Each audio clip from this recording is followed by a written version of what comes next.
اب لوگ گھبرا گئے کہ کیا ہو گیا، اور ادھر ادھر ہٹنے لگے تو اس نے کہا گھبراؤ مت، تم بھاگو مت، بات یہ کہ کمال ہو گیا، میں تو مر چکا تھا، میرے پیر و مرشد حضور غوث پاک تشریف لائے اور مجھے ٹھوکر ماری اور فرمایا کہ میرا مرید ہو کر بغیر توبہ کے تو مر گیا، اٹھ توبہ کر لو۔ کہ وہ اٹھ کر بیٹھ گیا عثمان جو تھا، اور اس نے یہ بیان دیا کہ میرے غوث پاک نے ٹھوکر ماری اور فرمایا کہ ہمارا مرید ہو کر توبہ کے بغیر ہی تم مر گیا، اٹھ توبہ کر۔ بہرحال تو اس نے کہا میں توبہ کرنے کے لیے اٹھاؤں، اس نے بیٹھ کر توبہ ہوا کی، کلمہ شریف پڑھا، پھر وہ چادر تان کے سو گیا اور مدینے کی یادوں میں کھو گیا، پھر وہ بس واقعی انتقال ہو گیا دوبارہ سے۔ تو یہ واقعہ میں نے سنا تو وہ نام لے کر اپنی امی سے وہ بھی کتیا نہیں گئے وہ لوگ بھی کہ بھائی وہ عثمان کا واقعہ، یہ تو سبحان اللہ، یہ اور بھی ایمان تازہ ہو گیا میرا کہ تصدیق ہو گئی، چلو کہیں سنا تھا کسی سے میں۔ تو پھر اس بزرگ نے اپنا واقعہ سنایا کہ اس کو اس کے چچا نے غالباً سنا کہ میرے بڑے ابا نے آیا میں یہ واقعہ سنا، شاید اس طرح اس نے بتایا مجھے اس بزرگ نے، وہ بھی سچا واقعہ ہمارے گاؤں کا۔ اس سے اندازہ لگائیں کہ وہاں کتنے خوش عقیدہ لوگ تھے، اور پہلے واقعی لوگ بہت بھولے والے ہوتے تھے، اب یہ جدید بالکل جدید انداز، جدید تعلیم، انگلش نظام تعلیم، برٹش نظام تعلیم، اور اس نے ہمارے ایمانوں پر اس قدر ڈاکے ڈالنے شروع کیے ہیں اور عقلیات کا اس قدر غلبہ شروع ہوا ہے کہ ہر بات کو ہم عقل کے پلڑے پہ رکھ کے تولتے ہیں، اور پھر تباہی اور بربادی کے جو بادل منڈلا رہے ہیں، منڈلا کہہ رہے ہیں تباہی اور بربادی گلے پڑ چکی، صحیح بات کہی۔ تو اس بزرگ نے واقعہ سنا ہے کہ ایک کتیا نے وہ سنگ تراش رہا کر، مطلب کیڑیا انہوں نے کہا، تو میں نے اسے ترجمہ کیا سنگ تراش، نے پتھر وہ تراشتا تھا اور بڑا دیوانہ تھا، ایک پتھر وہ تراشتا اور ایک دلائل الخیرات شریف کا حزب وہ پڑھ لیتا، تو دلائل الخیرات شریف بھی اس کو حفظ ہوگی یقیناً، ایک حزب وہ پڑھ لیتا۔ اس طرح دن گزرتے گئے، بڑا دیوانہ تھا، عاشق تھا۔ ایک بار وہ سویا تھا، قسمت انگڑائی لے کر اٹھ بیٹھی، کمال ہو گیا، سرکار کا سہانا گنبد بھی موجود اور سبز گنبد کے مکین بھی موجود صلی اللہ علیہ وسلم، اور سرکار اس سنگ تراش دیوانے سے فرما رہے کہ وہ دیکھو، اس نے کہا اب یہ گنبد شریف کا بتایا یا مینار شریف کا بتایا مجھے اچھی طرح یاد نہیں، اس بزرگ نے بتایا کہ وہ دیکھو یہ جو کنگرا ایک ٹوٹا ہوا ہے گنبد شریف کا یا مطلب مینار شریف کا، کوئی مطلب نہیں، حصہ ٹوٹ گیا تھا، کہ یہ جو ٹوٹ گیا نا، یہ تم مطلب ہمارے مدینے میں آؤ اور اس کو بنا دو، اے کاش کوئی کہہ دے آ کر میرے کانوں میں، چل تجھ کو بلاتے ہیں سرکار مدینے، اس کی تو قسمت کھلے۔ دیکھو مدینے تو سبھی جاتے ہیں، لیکن آپ جانتے ہیں اپنا جانا اور ہے ان کا بلانا، ان کو تو سرکار نے بلا، سرکار کے واقعی حقیقی مہمان۔ خیر آنکھ کھل گئی، حشاش بشاش اپنے آپ کو پایا، آقا نے بلایا، اب تو صاحب اس کی تو عید ہو گئی، واقعی اصل عید بھی وہی ہے اور اصل شادی بھی وہی ہے کہ سرکار بلا لے صلی اللہ تعالی علیہ وسلم، اور واقعی خود آ کر بلا لے۔ خیر اس کے تو وارے نیارے ہو گئے صاحب، اس نے تو سامان وامان تیار کیا، اپنے اوزار ہتھیار، یہ وہ پاسپورٹ ویزے کی اس کو فکر ہی نہیں تھی، اس وقت بھی ویزے کا اور یہ سسٹم ہوتا تھا، ترکوں کی حکومت تھی، عاشقوں کی حکومت تھی، پھر بھی ویزے وغیرہ کا تو سسٹم شروع ہو چکا تھا، زیادہ پرانا واقعہ نہیں۔ خیر اس کو ویزے پاسپورٹ کی فکر نہیں تھی، بس وہ دیوانہ تھا، وہ اس پر ایک رقت تاری تھی، میرے کو آقا نے بلایا، بس مجھے چلنا ہے۔ اب کیسا ویزا، کیسا ٹکٹ، کیسا رقم، کیسا مطلب یعنی کہ پیسہ فلوس کچھ بھی نہیں، چلا وہ اس نے تیار کیا، آج کا سیزن تھا ان دنوں، تھیلا والا تیار کیا، کندھے پہ ڈالا اور یہ سیدھا پور بندر پہنچا۔ پور بندر یہ جوناگڑھ میں مطلب وہ ہے بندرگاہ، سی پورٹ، آج وہ اسٹیمر بھی تھی مطلب سفینہ مدینہ، آج اس نے روانہ ہونا تھا، تو یہ پہنچا صاحب جھومتا جھامتا، ادھر سفینے کے جو پیسنجر تھے وہ پورے ہو چکے تھے، اور سفینہ مدینہ کا جو کپتان تھا، ڈرائیور آپ کہہ لیں چلانے والا، اس نے مطلب وہ اسٹارٹ کیا اس کو، تو وہ اسٹیمر چلتی نہیں تھی، پتہ نہیں کیا ٹیکنیکل اس میں مسٹیک تھی، سمجھ نہیں آ رہی تھی کیا خرابی ہے، وہ چل نہیں پا رہی تھی۔ اچھا، اور پور بندر کی جو بندرگاہ ہے نا، وہ ہماری کراچی کی بندرگاہ کی طرح نہیں ہے، اس میں جہاز بڑی دور کھڑا ہوتا ہے، اور آگے آگے جو پانی ہے وہ مطلب یعنی کہ ہلکا پانی ہے، چیچرا پانی ہم لوگ اس کو کہتے ہیں، اس میں جہاز نہیں چل سکتا. تو وہاں وہ مطلب یعنی کہ سلسلہ تھا، جہاز دور کھڑا تھا، چھوٹی چھوٹی کشتیوں کے ذریعے پیسنجر کو لے آتے تھے، پیسنجر پورے ہو گئے تھے ان کے حساب سے، وہ جہاز چلے نہیں. اتنے میں وہی تنگ تراش دیوانہ وہ تھیلا اپنے اوزار کا اٹھائے اور جھومتا جھومتا آقا کے عشق میں مگن وہ چلا رہا ہے، اور نظر اس کی سیدھی اسی طرف تھی، جہاز کی طرف جہاز تیار کھڑا ہے. تو ان لوگوں نے سمجھا کہ شاید ایک آدھ آدمی کم رہ گیا ہوگا اور یہ اسی کے لیے آ رہا ہے. تو جلدی جلدی ان لوگوں نے کشتی بھیجی، یہ دیوانہ کشتی میں بیٹھا، چڑھا جہاز میں. اب پھر اس نے کپتان نے ٹرائی کی چلانے کی، تب وہ سفینہ مدینہ چل پڑا. اب دیکھیے قدرت کی بات کہ اس سے نہ کسی نے پاسپورٹ مانگا نہ ویزا مانگا، کوئی مطلب اس سے بات کو ڈاکیومنٹس اسے دیکھے نہیں کسی نے. اور بالآخر وہ مدینے کا مسافر ہند سے پہنچا مدینے پہنچ گیا تھا. جب وہ سرکار کے روضے پاک کی طرف بڑھ رہا تھا تو کچھ عرب جو وہاں کے خدام تھے، اس وقت یہ خدام الحرمین جو ہوتے تھے وہ سب کے سب دیوانے ہوتے تھے، عشاق ہوتے تھے. آج کل جس نے جا کر دیکھا ماحول بدلا ہوا، اللہ کرے وہ پھر دور آ جائے عاشقوں کا اور دیوانوں کا. تو وہ بھی دیوانے تھے. جب یہ بڑھا تو کچھ عرب آگے بڑھے اور آپس میں وہ ایک دوسرے سے خسر خسر کرنے لگے کہ یہ وہی شخص معلوم ہوتا ہے، ہاں یہ وہی تو ہے. یعنی وہ معلوم ایسا ہوتا تھا کہ ان کو بھی بتا دیا گیا تھا کہ اس حلیے کا اس طرح اوزار لے کر ایک دیوانہ آ رہا ہے اور یہی تعمیر کرے گا، ایسا معلوم ہوتا تھا. تو یہ وہی ہے، وہی آپس میں کرتے ہی لوگ آگے بڑھے اور اس کا استقبال کیا اور سینے سے لگایا اس کو. تو خوب ملے کہ ہم تمہارا انتظار کر رہے تھے. خیر سرکار کی بارگاہ میں اس دیوانے نے حاضری دی. پھر وہ روضہ پاک کی اس نے اچھی طرح مطلب زیارت کی، دیکھا اس کو. تو جو حصہ کتیانہ شہر ہندوستان میں سرکار مدینہ صلی اللہ تعالی علیہ وسلم نے دکھا دیا تھا، وہی حصہ اس جگہ ٹوٹا ہوا تھا. اب کیا تھا صاحب، اس نے تیاری کی، بڑا آگے اور گھٹنوں کے بل وہ ادب سے چڑھا. صحیح بات یہ کہ یہ بھی اس دیوانے کی جرت کی، ورنہ سرکار کے روزے پر چڑھے کو، لیکن الامر فوق الادب، حکم تھا کہ تمہیں بنانا ہے تو وہ ٹھیک، وہ چڑھا اور اس نے اس جگہ کی مطلب یعنی کہ ریپیئرنگ کر دی. اب رسیاں باندھ کر اس کو اتارا جا رہا تھا، لیکن اترتے اترتے وہ دیوانہ جو تھا، عاشق تھا سرکار کا صلی اللہ علیہ وسلم، وہ کرائے کا مزدور نہیں تھا، لیبر نہیں تھا، وہ عاشق تھا. اترتے اترتے جب روزے پاک سے اس کو رسیوں سے اتارا جا رہا تھا، اس کی روح نے اترنے سے انکار کر دیا. سمجھ گئے آپ؟ اس کی بے قرار روح سبز گنبد پر نثار ہو چکی اور وہ دیوانہ اترنے سے پہلے آقا پر قربان ہو چکا تھا. اس واقعے نے صحیح بات ہے میرے دل پر تو بڑا گہرا اثر چھوڑا، بہت اثر ہوا. میں نے اس کو تحریر کیا اور میں نے اس بزرگ سے بتایا کہ میرے دل میں خیال آیا کہ یار یہاں تو اب پیدا ہو کر تو ایمان سے پھنس گئے. میں تو پھنس ہی گیا کیونکہ نیکیاں مجھ سے ہو نہیں پاتی، گناہوں کا انبار اور ڈھیر بڑھتا ہی جا رہا ہے. تو میں نے سوچا کہ کاش اس دیوانے کے سینے کا میں بال ہو جاتا اور اب آ کر اس وقت پیدا نہ ہوتا، اس دیوانے کا بال ہوتا. پھر میرے ذہن میں خیال آیا، میں نے کہا اس دیوانے کا میں بال ہوتا سینے کا، تو دیوانہ تو سبز گنبد پر چڑھا تھا، ٹھیک ہے، سرکار کے حکم سے چڑھا تھا، لیکن اپنی جرت نہیں ہوتی کہ اوپر چڑھا جائے. تو میں نے کہا یہ بھی مطلب ہے کہ ارادہ کینسل. اپنی سوچ میں بتا رہا ہوں، میں نے ارادہ کینسل کیا اور بزرگ کو میں نے بتایا کہ میرا خیال ہے کہ کاش میں اس دیوانے کے کفن کا ایک دھاگا بن گیا ہوتا کہ اس دیوانے سے لپٹ کر اس کے سینے سے لگ کر میں جنت البقیع میں آج مزے لے رہا ہوں کہ واقعی من سے یہاں پیدا ہو کر تو پھنس گئے.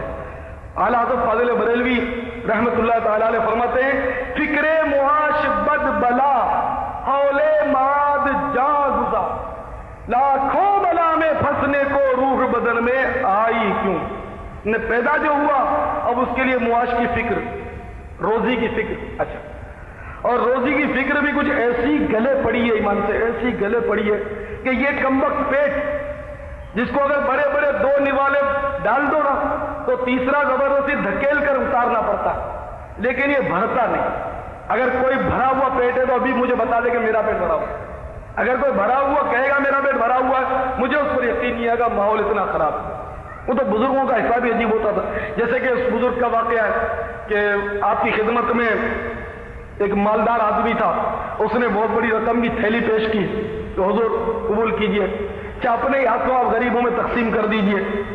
تو آپ نے فرمایا کہ یہ بتا تجھے مال کی ضرورت ہے یا نہیں ہے, بھئی آپ کو روزی میں برکت کی ضرورت ہے یا نہیں ہے, بتائیے, سیریسلی بتائیے, روزی میں برکت کی خواہش نہیں ہے آپ کی, ہے نا؟ یہ سب کی ہوتی ہے نا, روزی میں برکت کی خواہش سب کی ہوتی ہے. مجھے سلطان باہو رحمۃ اللہ تعالی علیہ کا ایک مصرع یاد آ رہا ہے. سلطان باہو نے اس وقت یہ کہا تھا, اور میں ذرا معذرت کے ساتھ ان کی خدمت میں معذرت کے ساتھ اس میں ذرا سا فرق کر کے عرض کرتا ہوں. سلطان باہو نے یہ فرمایا, دین سلامت ہر کوئی منگے, عشق سلامت کوئی ہو. نے اس وقت لوگ دین سلامت, ایمان سلامتی کی دعا سب مانگتے تھے, اور عشق کی سلامتی کی دعا نہیں مانگتے تھے. ان کے دور میں بھی عشق کی شمع جو تھی گویا وہ مدھم پڑتی جا رہی تھی, تو اس پر انہوں نے تنبیہ کی ہوگی اس وقت کے لوگوں کو.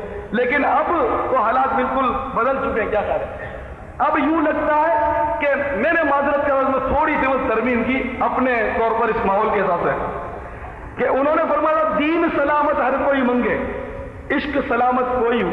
اور میں یہ عرض کرتا ہوں, مال سلامت ہر کوئی منگے, مال سلامت ہر کوئی منگے, دین سلامت کوئی ہو. مجھے تو جتنے ہی ملتے ہیں عموماً روزی میں برکت کا تعویذ مانتے ہیں, ایمان کی سلامتی کا تعویذ تو اب یہ بولتا رہتا ہوں تو کوئی کوئی مانگ لیتے ہیں, ورنہ یہ سوچ نہیں ہے. ایمان کی سلامتی کی فکر کسی کو نہیں.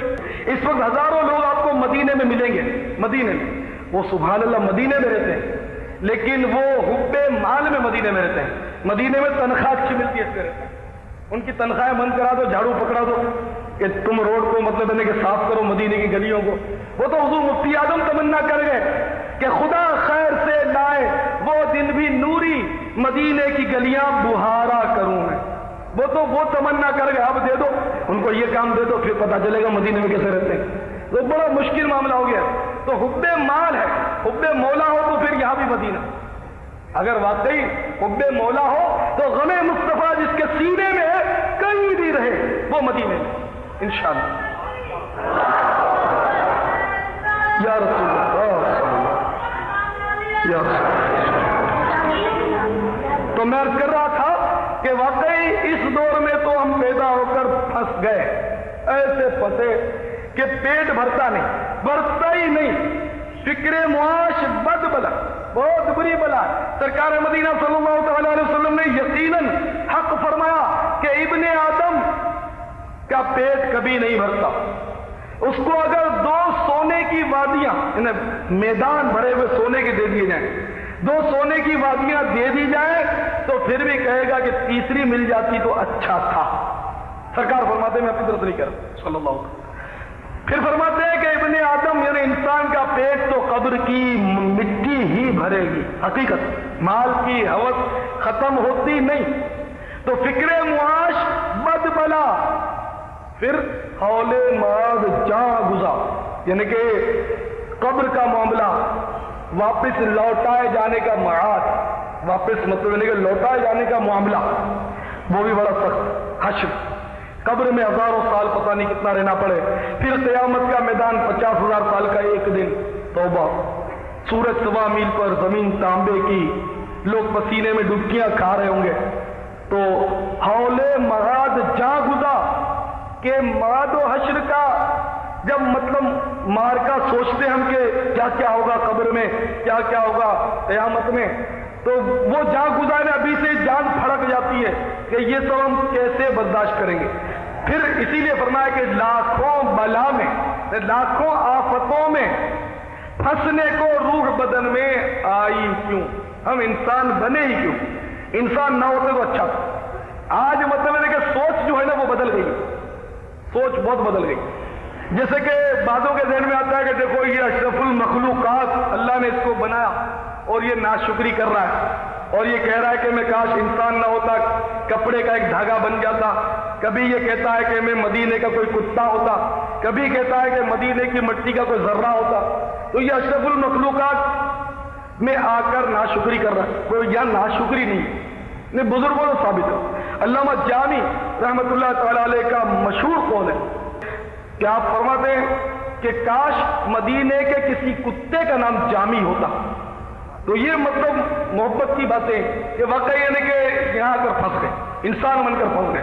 ان کی تو عاجزی تھی. سیدنا صدیق اکبر رضی اللہ تعالیٰ عنہ اشرف المخلوقات کے مفہوم کو زیادہ سمجھتے ہیں یا میں اور آپ زیادہ سمجھتے ہیں؟ اور علامہ جلال الدین سیوطی رحمۃ اللہ تعالیٰ علیہ یہ بہت بڑے بزرگ ہوئے.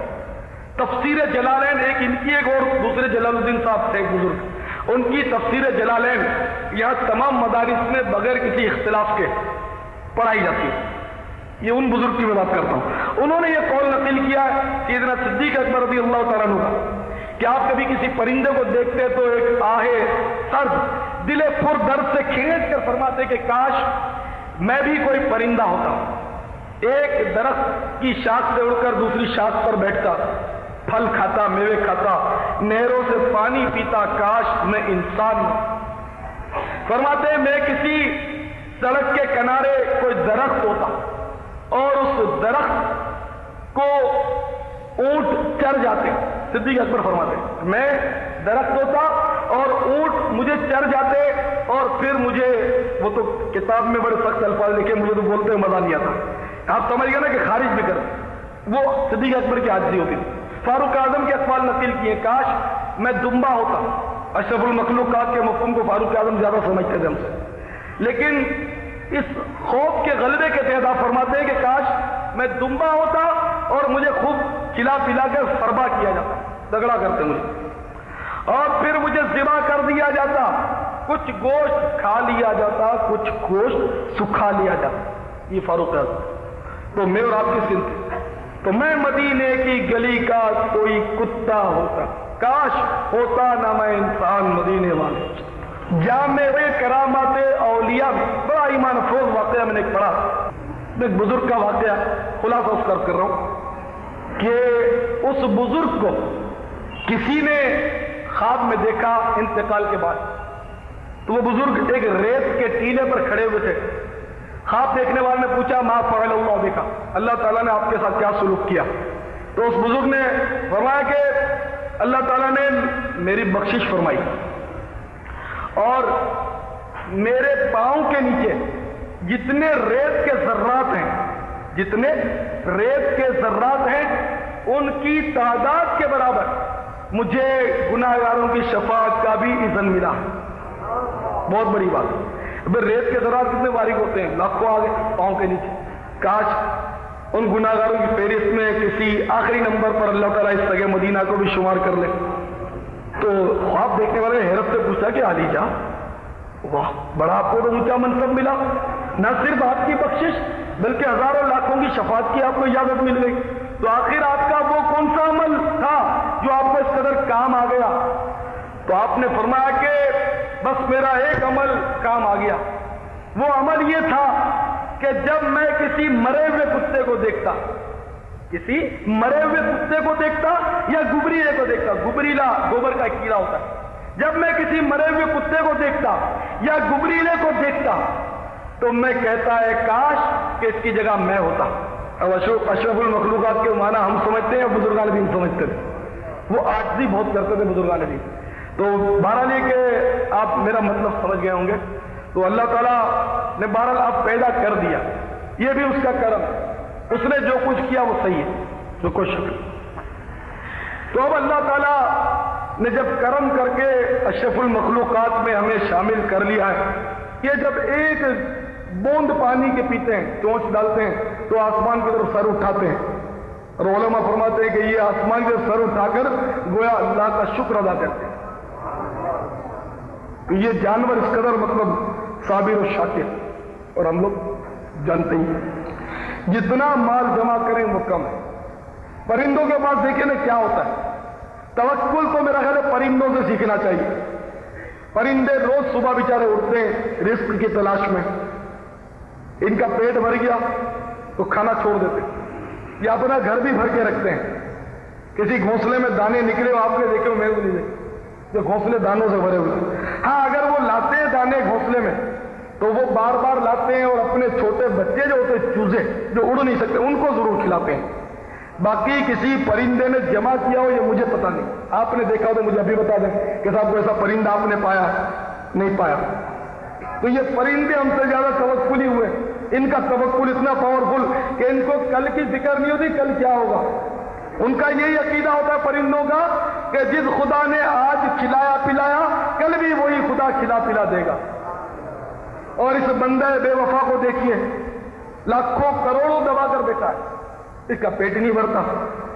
لوٹ کھسوٹ کر, رشوت دے کر, سود پر لون لے کر, انہیں کسی طرح بھی اس نے کاروبار چمکانا ہے اور ایسا ویسا نہیں چمکانا, بڑا شاندار. اور پھر اس کی مطلب برانچیں بھی اس کو کھولنی ہے. کراچی میں تو لاہور میں بھی وہ کھولے گا, حیدرآباد میں بھی کھولے گا. پاکستان میں تو پیٹ بھرتا نہیں, بڑی پارٹیوں کا پیٹ پاکستان میں بہت مشکل بھرتا ہے.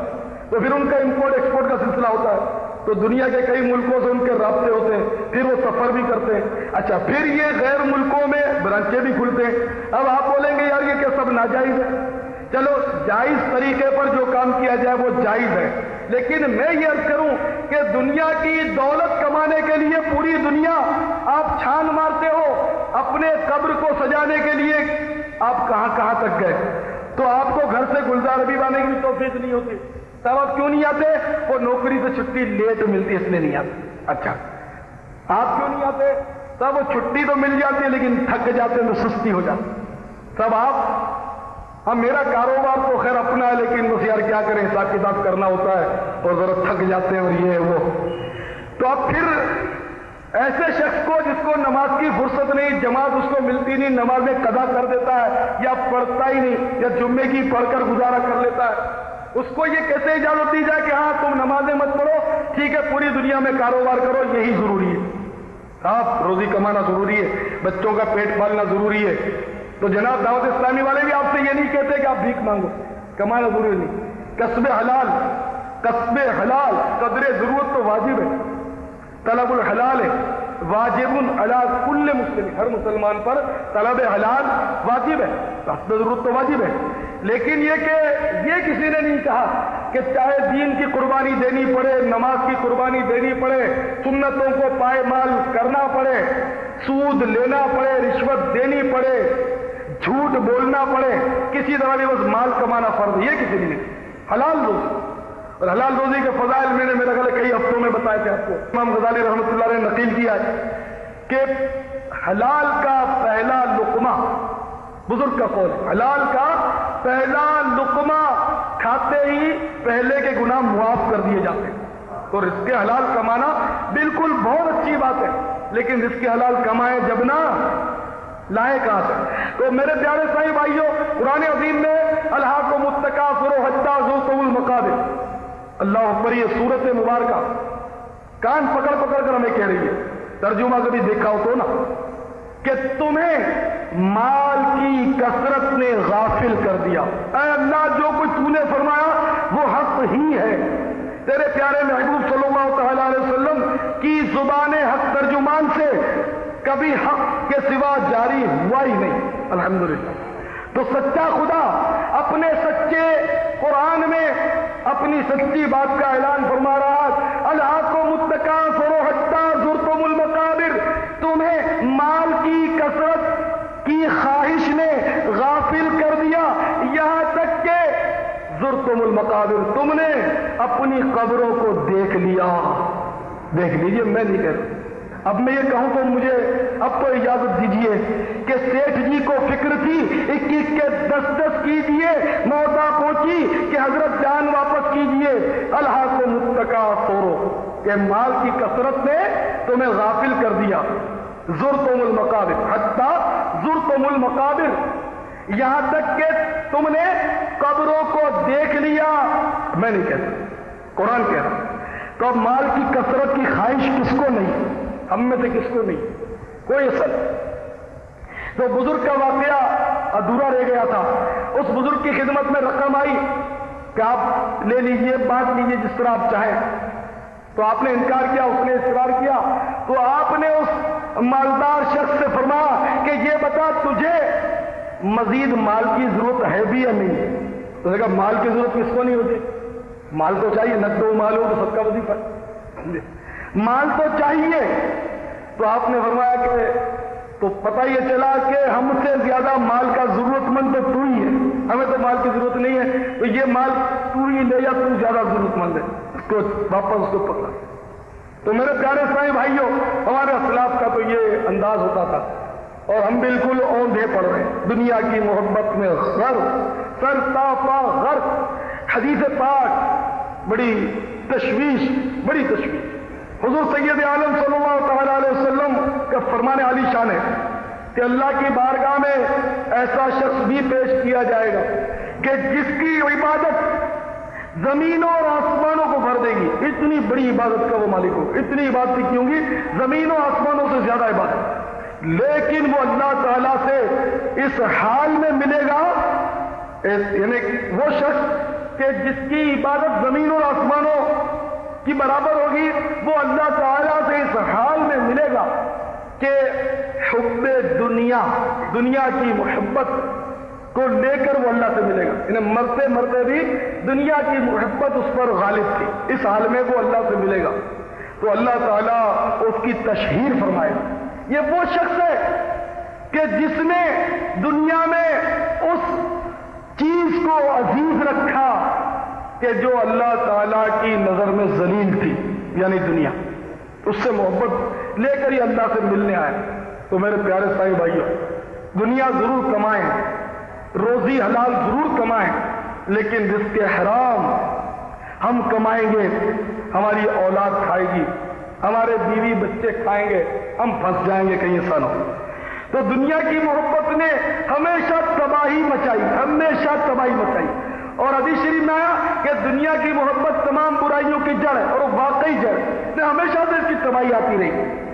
قوم موسیٰ کو دیکھ لیجیے، سیدنا موسیٰ علیہ نبینا کلیم اللہ علیہ الصلوۃ والسلام، توریت کے احکام نازل ہوئے تو بنی اسرائیل سے فرمایا کہ اللہ نے یہ احکام نازل فرمایا مان لو، لیکن وہ بھی دنیا کی محبت میں غرق ہے، گناہ میں مست ہے، کام نہیں مانے، سرکشی پر اتر آئے، اللہ تعالیٰ کو جلال آ گیا۔ کوہ طور جو ہے وہ جڑ سے اکھڑ گیا، کوہ طور جڑ سے اکھڑ گیا، اور بنی اسرائیل کی بستی پر معلق ہو گیا، اوپر معلق ٹھہر گیا فضا میں۔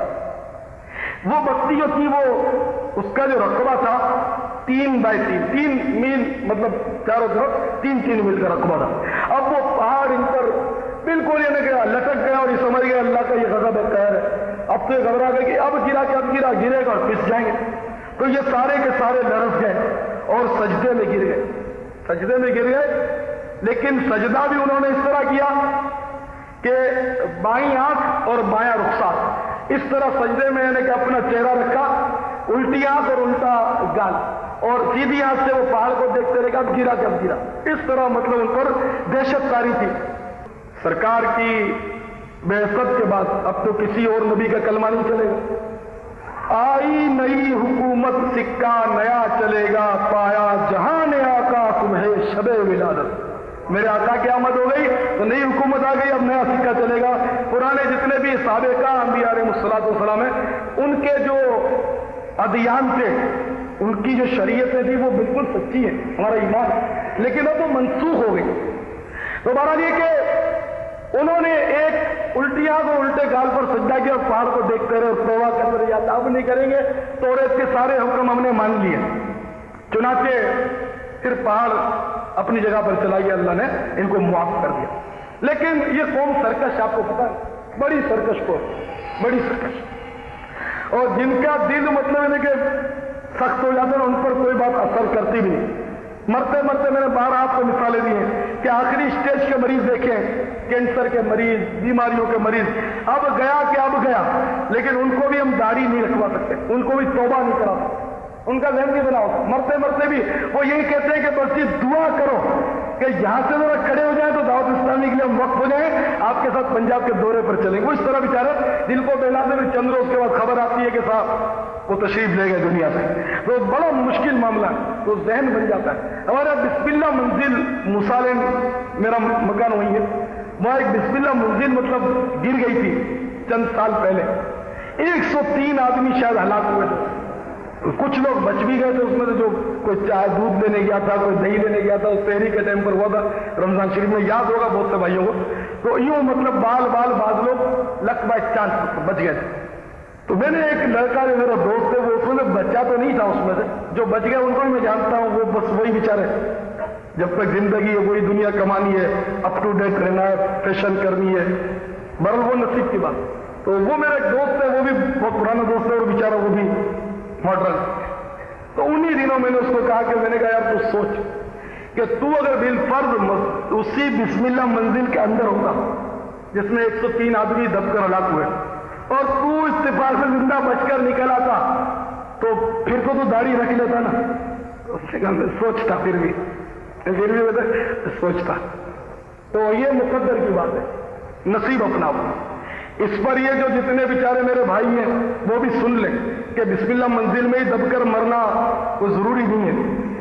یہ مطلب ٹرک دندناتے پھر رہے ہیں, یہ منی بسیں فراٹیں بھرتی ہوئی جا رہی ہیں, دیواریں گر جاتی ہیں, چلو کچھ نہیں ہوتا, اچھے خاصے سیٹ صاحب بیٹھے ہوتے ہیں اور دل کا دورہ پڑ جاتا ہے اور زبان لٹک جاتی ہے, سر ڈھلک جاتا ہے, ہارٹ فیل ہو جاتا ہے. الموت قدح کل نفس شاربوہا, موت ایک ایسا جام ہے جسے ہر نفس نے پینا ہے. پچھلے دنوں بڑی عجیب و غریب خبر اخبار میں آئی, گلشن اقبال میں ایک نوجوان 27 سال کا بیچارہ, اس سے ہمیں ہمدردی, اللہ اس کی مغفرت فرمائے. آج اس کی شادی تھی, اس دن کا جو مطلب اس کی شادی ہے. نوجوان, جوان آرزویں, جوان امنگیں. 8 بجے دولہا بن کر وہ سیڑھی سے اتر رہا, پتہ نہیں عشاء پڑی یا نہیں پڑی, اللہ بہتر جانے. بدگمانی کرنی نہیں چاہیے, لیکن دولہوں کو میں دیکھتا ہوں وہ نماز کو فرض و فخر پڑھتے ہی ہوں گے, وہ نکاح کے بعد 2 نفل ضرور پڑھتے ہیں. وہ بھی بعض اگر اپنے انور کو دیکھ کے وہ سائڈ سے دیکھتے ہوتے ہیں کس طرح پڑھی جاتی ہے, وہ اس طرح وہ پڑھتے ہیں. فرض نماز کے ٹائم پر میں نے دیکھا وہ انتظار کرتے ہیں بعد کہ فرض نماز ختم ہو جائے, امام صاحب لڑک جائیں آگے, بندے ادھر سڑک جائیں تو پھر وہ آگے نفل پڑھتے ہیں. اپنے فرض نہیں پڑھتا ہے. یہ میں نے تماشے دیکھے, آپ نے شاید نہیں دیکھے ہو, میں تو اس معاشرے میں رہتا ہوں, آپ کو پتا ہے. تو وہ میرے ذہن میں آ کے بیچارہ کا کیا ہوگا, کتنا وہ اپ ٹو ڈیٹ ہوگا, ٹائی لگائی ہوگی, کوٹ پتلون. بدقسمتی سے اللہ کرے کہ ان آفتوں سے ہمیں نجات ملے, اللہ کرے. وہ تو سنتیں جب نافذ ہوں گی تبھی نجات ہوگی. جب دعوت اسلامی کا پیغام گھر گھر پہنچے گا, سنتوں کا پتہ چلے گا, جبھی تو چھوٹ ملے گی, ہمیں نجات ملے گی, ورنہ لوگوں کو پتہ ہی کوئی. اللہ کرم فرما بیان پر. جس طرح ہمارے نوجوان جو لاکٹ پہنتے, زنجیریں لٹکاتے ہیں گلے میں, یہ بھی حرام ہے. طرح طرح کی دھات کے بات سمجھتے ہیں کہ صرف سونے کے حرام ہے, نہیں. کوئی بھی دھات ہو, سونا ہو, پیتل ہو, رولڈ گولڈ ہو, امیٹیشن, جتنی بھی دھاتیں وہ سب کے سب ناجائز ہیں. یہ زنجیریں جو پہنتے ہیں ہمارے اسلامی بھائی, تو جس نے پہنی وہ فوراً اتار دیا کرے, کیوں توڑ کے پھینک دیں. جتنی آپ جلدی کرو گے ثواب آپ کو جلدی مل جائے گا. اور سوچیں گے دیکھوں گا یہ, یا آپ شرافت سے اس کو اتارو گے کہ میں فلاں دوست کو دے دوں گا, تو یہ سی حماقت تو اب کرنا بھی نہیں. لوگ دے دیتے ہیں ایک دوسرے کو, یہ تو سراسر حماقت ہے. بھائی اس کو دو گے وہ پہنے گا, گناہ آپ کو بھی ملے گا. آپ کے دینے کی وجہ سے اس بد نصیب نے پہن لیا, ورنہ شاید وہ نہ پہنتا. آپ نے دیا, اس نے محبت سے پہن لیا, تو گناہ کرنے والا اور گناہ پر ابھارنے والا دونوں ایک جیسے. تعاونوا علی البر والتقوی, نیکی اور پرہیزگاری پر ایک دوسرے کی مدد کرو. ولا تعاونوا علی الاثم والعدوان, گناہ اور برائی کے کام پر ایک دوسرے کی مدد مت کرو. تو دو بھی مت کسی کو, وہ پہنے گا توڑ تاڑ کے پھینک پھانک. اب اللہ ایسا جذبہ دے, کسی کو ہوتا ہے, میں دیکھتا رہتا ہوں, بولتا رہتا ہوں, میں نوجوانوں کو موقع ملتا ہے تو کوئی اتار کے توڑ کے لیجیے صاحب, یہ کھینچا, یہ توڑا, یہ پھینک. بعض نزاکت سے اتار کر جیب میں سرکا لیتے ہیں, تو اس میں یوں ہوتا ہے کہ شاید مربت میں اتار دیا یا کسی کو دے دے گا, اور اکثریت اتارتی نہیں ہے, خالی یوں 10 سیر کا وہ ہلا دیتی ہے, بات خالی مجھے دیکھ لیتے. تو بہرحال جو بھی صحیح, اپن کو تو ثواب مل جائے گا انشاءاللہ بتانے کا, اگلا مانے یا نہ مانے. اپنے ہاتھ میں ڈنڈا تو نہیں ہے. پھر ابو ذر غفاری رضی اللہ تعالیٰ عنہ مشہور صحابی, بڑے جلالی صحابی, یہ تو ڈنڈا لے کر ہی سمجھاتے تھے. لیکن اب اپنا آپ کو یہ دور ہی نہیں ہے, اب تو زبانی بھی کہو, اور اگلا اگر غصے میں نہ آیا تو یہ بھی اس کا احسان ہے. اگر کسی کو کہہ دو اور وہ اگر شرافت سن لے, یہ بھی اس کا احسان ہے, ورنہ جب آزاد ہے, مادر پدر آزاد, دین شریعت سنت کچھ نہیں, سب مادر پدر آزاد. اگر آپ نے کسی کو حق بات کہہ دی, وہ اگر بگڑ نہیں گیا تو اس کا احسان, اور بفرا اگر تو آپ کو کوئی بچانے والا بھی نہیں ہوگا. کئی قتل اس طرح ہو جاتا ہے, اخبار ہو جاتا ہے,